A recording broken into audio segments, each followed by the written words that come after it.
tout le monde, j'espère que vous allez bien. Aujourd'hui, je vous retrouve pour une nouvelle vidéo. Allons parler de livres. Installe-toi confortablement et prends un carnet de notes pour prendre les informations essentielles. Pour commencer, le sujet d'aujourd'hui, c'est comment créer sa propre bibliothèque, ok? Donc, je n'ai pas beaucoup d'expérience en la matière, mais je vais essayer de vous donner des conseils qui m'ont aidé dans mes débuts avec ma bibliothèque privée. Donc, la première chose qu'il faut savoir, c'est qu'on n'a pas besoin d'avoir un meuble pour commencer sa bibliothèque. Donc, même si vous avez une petite table de nuit, vous pouvez commencer à empiler les livres là. Et au fur et à mesure, quand vous aurez beaucoup trop de livres, vous pourrez investir dans une bibliothèque. La deuxième chose, c'est le budget. Combien est-ce que vous êtes prêt à investir pour avoir des livres?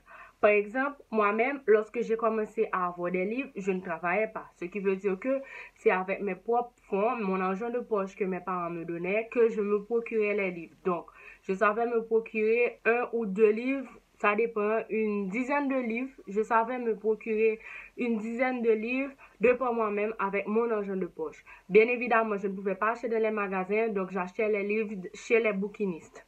Donc, si vous pensez que vous n'avez pas assez de budget pour aller dans un magasin, dans une librairie et acheter des livres, je vous conseillerais de commencer à avoir des livres, à acheter des livres chez les bouquinistes ou du moins dans les rues.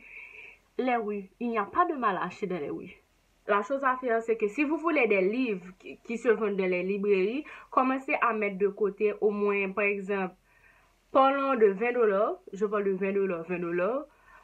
Commencez à mettre $20 de côté chaque mois et comme ça, vous pourrez acheter des livres qui sont vraiment très intéressants. Parce qu'il faut savoir que les livres, ils ne se vendent pas vraiment à bon marché. Surtout les livres papier. Donc, ils ne se vendent pas à bon marché. Il faut vraiment s'investir. Il faut vraiment mettre de l'argent de côté pour acheter des livres de lecture. Que vous avez commencé à acheter des livres et que vous commencez à empiler des livres quelque part, il n'y aura pas d'espace, c'est sûr. Donc, il va falloir investir dans une bibliothèque. Donc, vous avez votre bibliothèque, vous commencez à acheter des livres. Ça dépend de vous, ça dépend de vos goûts, ça dépend des gens que vous aimez. Vous pourrez commencer à investir, à mettre votre argent de côté, par exemple, pour acheter une bibliothèque, un meuble, en quelque sorte.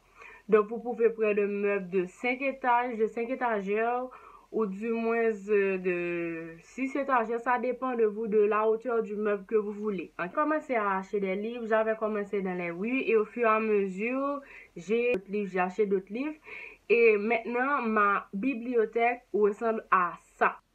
Ma bibliothèque n'est pas rangée, mais bon, c'est à ça que ça ressemble en ce moment. Donc voilà, là c'est mes livres de Stephen King, c'est le désordre, je sais. Là c'est les autres livres, ma pile à lire, voilà. J'achète des livres dès que je peux, dès que j'ai l'argent disponible.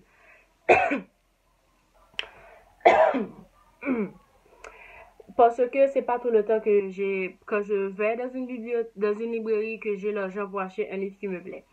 Cependant, à ne pas faire, c'est d'emprunter ces livres et de ne pas chercher à récupérer ces ouvrages-là. Sinon, si vous empruntez tous vos livres, vous allez tous les perdre, je vous assure, et comme ça, votre bibliothèque sera pauvre. Maintenant, un point important, il faut également faire attention au choix de vos livres. Si vous voulez avoir une bibliothèque riche, c'est-à-dire une bibliothèque qui a des livres très, très, très intéressants, il va falloir vraiment mettre son argent de côté pour acheter les bons livres. Par exemple, je sais qu'il y a des personnes qui aiment les livres sur les motivations.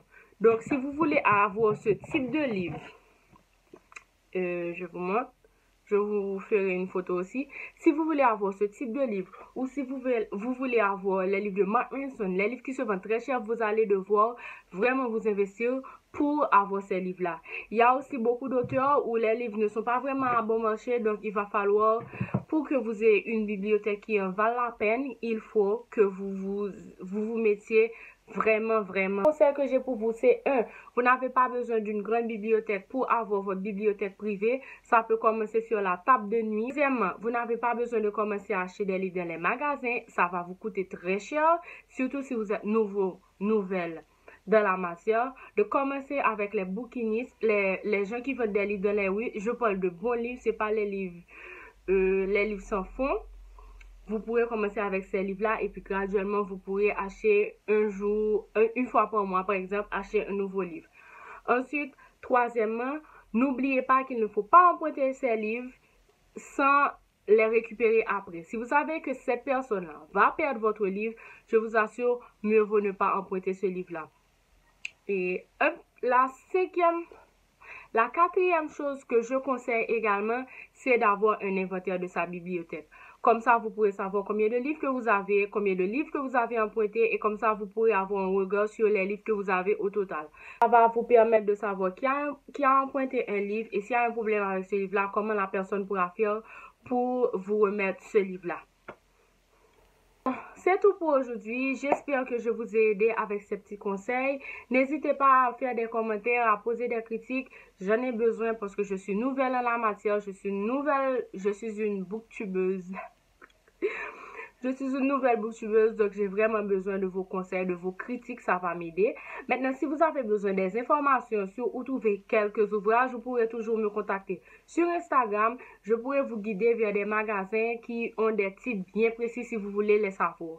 Donc, n'hésitez pas à me contacter. À la semaine prochaine.